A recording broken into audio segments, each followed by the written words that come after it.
এটা কি রে? আজ তো দীপু দাদার জন্মদিন। খোকা, সাবধানে যাস।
আবার গেল।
বাবা, তোমার বাড়ি কোথায়?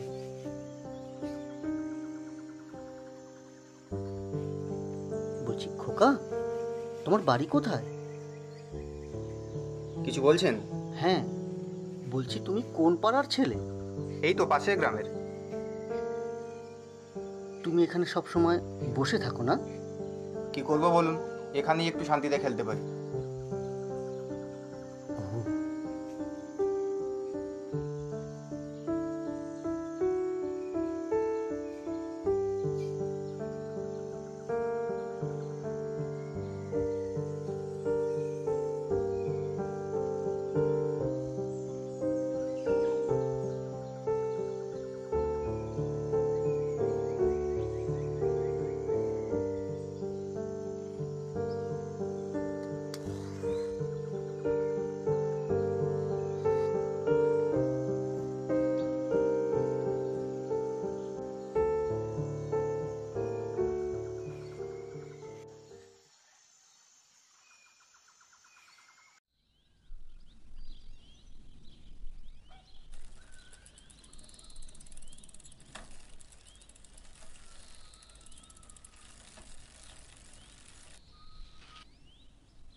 খোকা, তোমার নাম কি? কিছু বলছেন? বলছি তোমার নাম কি? আমার নাম সুব্রত। সুব্রত। এসব খেলো কেন? ভালো লাগে তাই খেলি।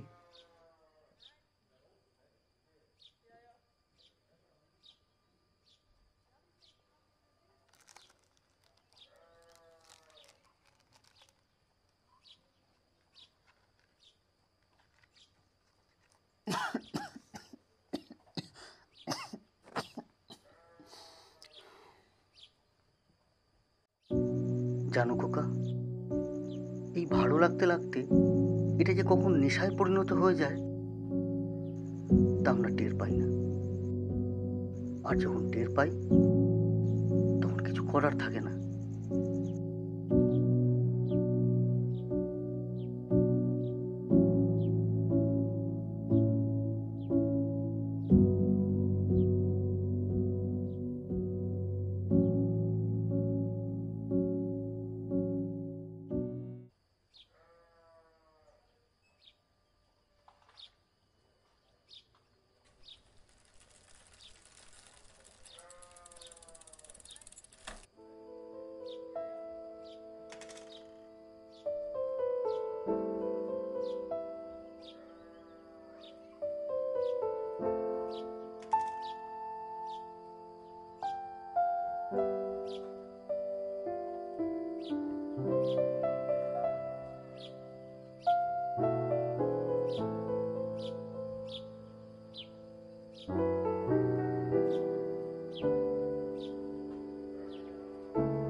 কি খোকা, আজ যন্ত্রটি ছাড়াই বসে আছো?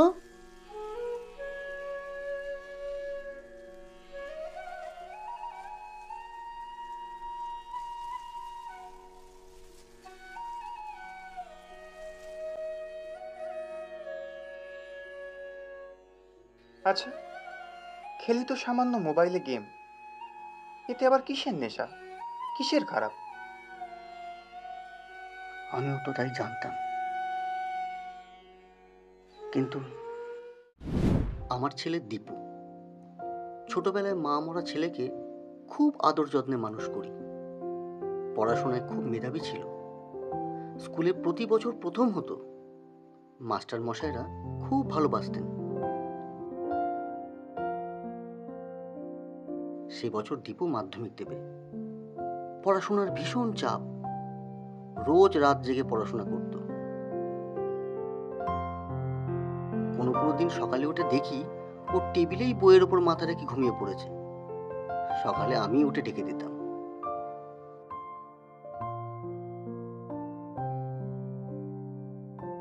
মাধ্যমিক পরীক্ষাও শুরু হয়ে গেল ইতিমধ্যেই। খুব নিষ্ঠার সাথে প্রস্তুতি নিয়ে পরীক্ষায় বসেছিল। তারপর সেই দিন, খোকা উঠে পড় উঠে পড়, আরে আজ তোর মাধ্যমিকের রেজাল্ট, উঠে পড়। রেজাল্ট বেরোনোর দিন সকালে আমি খুব টেনশনের মধ্যে ছিলাম, যেন পরীক্ষাটা আমিই দিয়েছিলাম। তুমি দেখবে আমি স্টার নিয়ে পাস করবো। বাহ, খুব ভালো। আমার ছেলে কখনো কিছু চাইনি আমার কাছে, এই প্রথম কিছু চেয়েছে আমার থেকে। আমিও খুব খুশি হয়ে বলেছিলাম, কি দিবি বল? আমাকে একটা ফোন কিনে দেবে? ফোন? ঠিক আছে। রেজাল্ট এলো, আমার ছেলে যথারীতি স্টার নিয়ে পাশ করলো।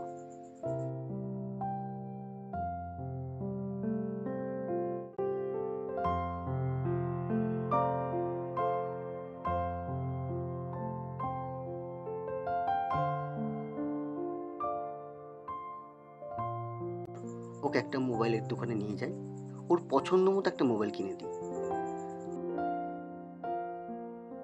রাতে আমাকে মোবাইলে নানান রকম মজার ভিডিও দেখাচ্ছে আর হেসে চলেছে। আমিও দেখছি আর হাসছি।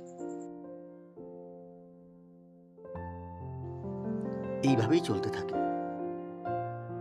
সায়েন্স নিয়ে পড়াচ্ছি ছেলেকে, গর্বে আমার বুক চওড়া হয়ে যাচ্ছে। কিন্তু হঠাৎ আমি লক্ষ্য করতে শুরু করলাম, আগে যতটা সময় নিয়ে পড়াশোনা করত, এখন সেই সময়টা মোবাইলে কাটায়। একদিন বাজার থেকে ফিরছিলাম, হঠাৎ ওর স্কুলের মাস্টার মশাইয়ের সাথে দেখা। তিনি আমার কাছে কমপ্লেন করছে যে ও নাকি পড়াশোনা করছে না, অর্ধেক দিন স্কুলেই যায় না। আমি বাড়ি ফিরে দেখি খোকা মোবাইলে কী সব খেলছে আর একা একা বকবক করে চলেছে। আমি ঘরে ঢোকা মাত্রই সে ধরফর করে উঠে বসে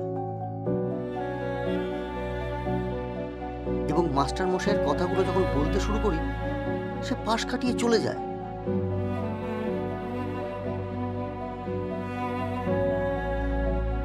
এইভাবে দিনের পর দিন চলতে থাকে আর আমি সহ্য করতে থাকি। কিন্তু সেটা কতদিন? একটা সময় পর আমি আর পারলাম না। সেদিন সন্ধ্যায় বাড়ি ফিরি, সঙ্গে বড় একটা কেক নিয়ে।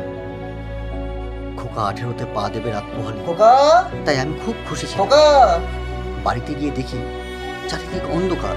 খোকা রে, ওকে বারবার ডাকছি, কিন্তু কোনো সাড়া পাচ্ছে না। ঘরের দরজা ঠেলা দিতেই দেখি ও আপন মনে মোবাইলে গেম খেলছে। আমি আমার রাগকে সংযত করতে পারিনি সেদিন। সেই প্রথম আমার খোকার গায়ে হাত দেওয়া।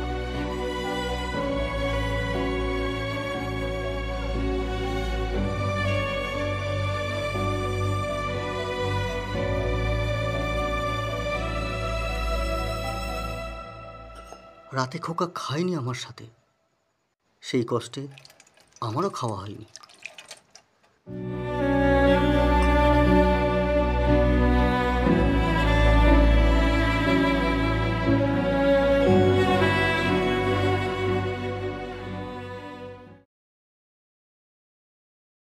সকালে ঘুম থেকে উঠে দেখি আমার বিছানায় খোকার ফোন।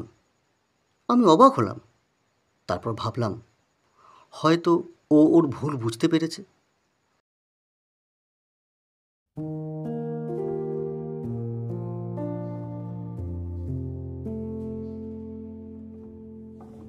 ও দীপু দাদা, দীপু দাদা, এটা কি রে?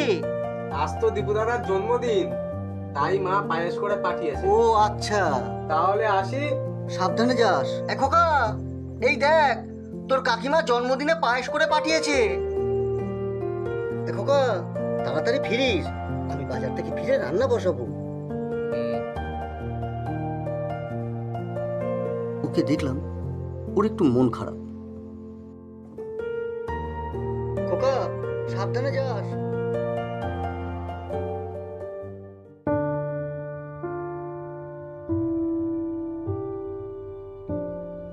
তারপর ও বেরিয়ে গেল, আর আমিও বাজারে গেলাম।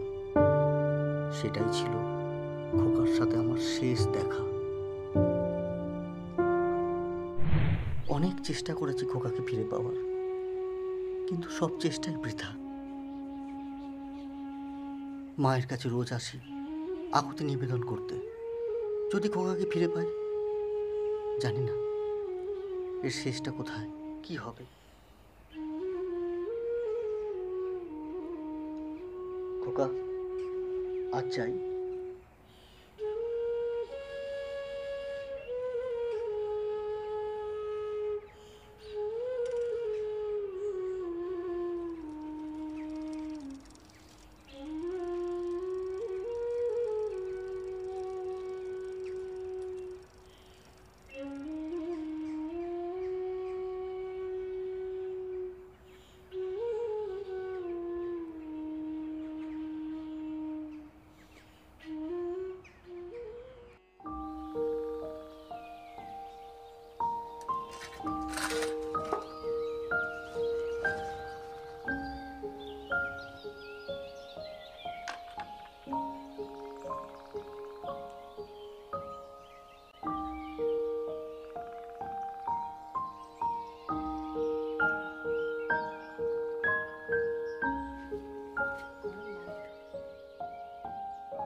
কাকু, আমি এখানে।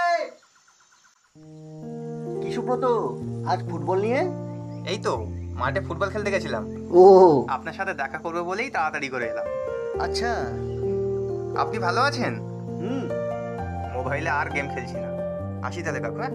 যাই, হ্যাঁ? ঠিক আছে, হ্যাঁ। আসি।